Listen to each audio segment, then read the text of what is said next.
I bet you didn't know how deep the mysteries run here at Mistkatha.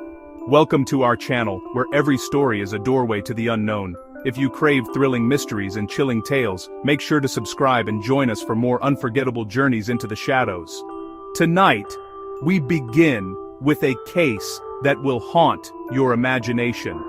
Detective Arya Sharma stepped out of her car, swallowed by a thick, cold fog.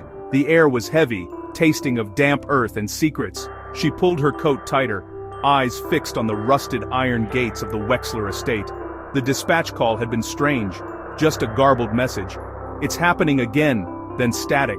The silence was unsettling, the kind that feels like it's listening. Arya walked up the gravel driveway, her footsteps loud in the stillness. Twisted trees loomed, their branches like gnarled fingers.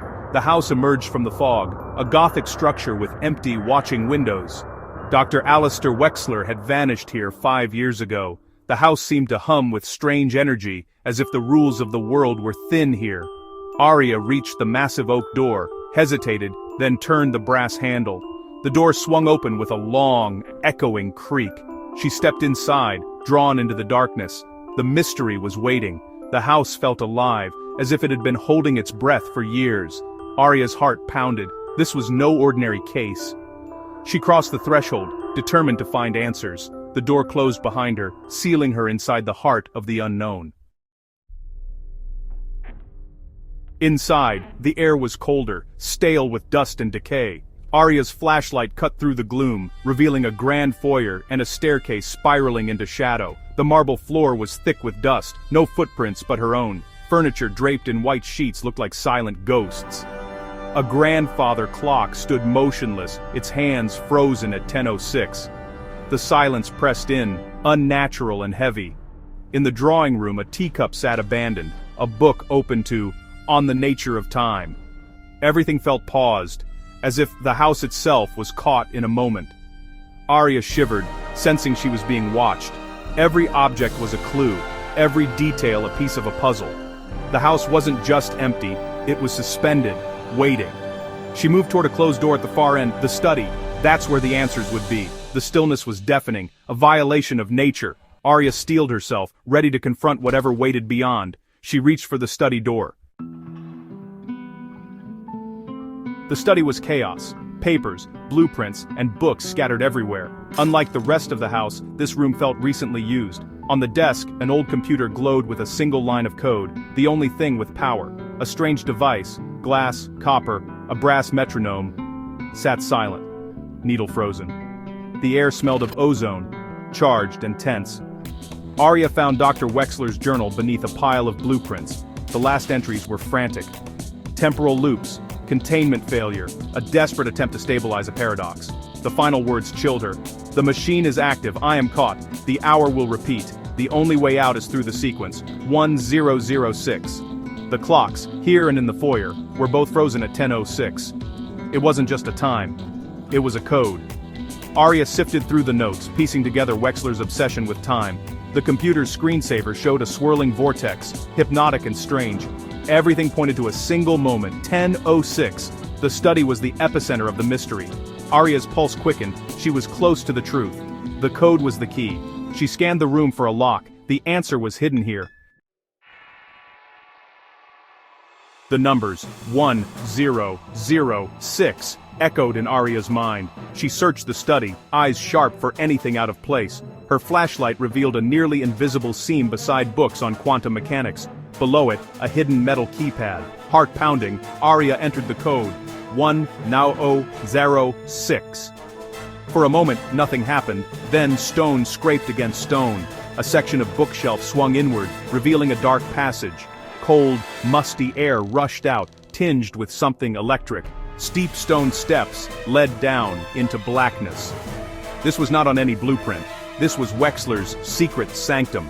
The clues, the call, the clocks, the journal, all led here. Arya drew her flashlight, hand on her weapon. She descended into the unknown. The darkness below felt alive, waiting. She took the first step, determined to uncover the truth. The stone steps were slick, the air colder with every descent. Arya entered a vast circular chamber, a modern lab beneath the old house. In the center stood a massive machine, a ring of chrome and copper, cables feeding it power. Even dormant, it seemed to pulse with energy. This was Wexler's secret, a time machine. Arya approached a console. The screen flickered to life, data scrolling, temporal displacement, loop cycle. On a steel table, another journal detailed Wexler's experiments. He'd sent a teacup 1 second into the future, then grew obsessed. The final entry. Tonight I travel 1 hour into the past. Sequence begins at 10:06. Arya realized Wexler hadn't vanished. He'd stepped into his own machine. But something went wrong. He was trapped, not gone. The machine was the source of the house's frozen time. Arya's fear deepened. She was standing at the edge of broken reality. The clues all pointed here. The machine was about to activate. The loop was not over. She braced herself for what would come next. A low hum filled the lab, growing into a deep, resonant thrum. The machine's coils glowed blue, the air crackling with energy. The computer screens flickered, code racing by. In the center of the ring, the air shimmered, forming a ghostly figure, Dr. Wexler, trapped in blue light. His face was twisted in terror, his form flickering. A distorted voice echoed from the speakers. "Can you hear me? The loop. It's unstable. Help me." Wexler was conscious, reliving his nightmare for 5 years. "Reverse the energy flow. Pull me out. The override is on the main console." Arya rushed to the console, a new option flashing. Initiate reverse polarity, but a warning appeared. Reversing polarity will cause catastrophic energy surge. Temporal continuum at risk. Another option. Emergency shutdown. Arya's hands shook. Save the man, or save the world. The choice was hers, and time was running out. The machine's hum grew louder, the air vibrating with danger. Wexler's ghost pleaded. The warning flashed. Arya had to decide. Now. Wexler's voice screamed, "Hurry! Pull me out!" His form flickered violently, the machine's warning blaring. Arya's hand hovered over the console. Save him or risk everything. She slammed the emergency shutdown. A blinding flash erupted, a shockwave knocking her to the floor. The machine's hum died, replaced by absolute silence. The blue glow faded. Wexler's ghost vanished. The console went dark. On the table, the journal now read, "Time moves again." Days later, the incident was ruled unexplained. Her footage corrupted, showing only static and a shadowy figure behind her. A week later, a package arrived. The brass metronome from Wexler's study, its needle swinging. A note, "Thank you, but every clock must be reset." That night, fog rolled into town. From her window, Arya saw a blue glow from the Wexler estate. The metronome's needle froze. The clock on her wall stopped. 10:06. The loop, perhaps, was not truly broken.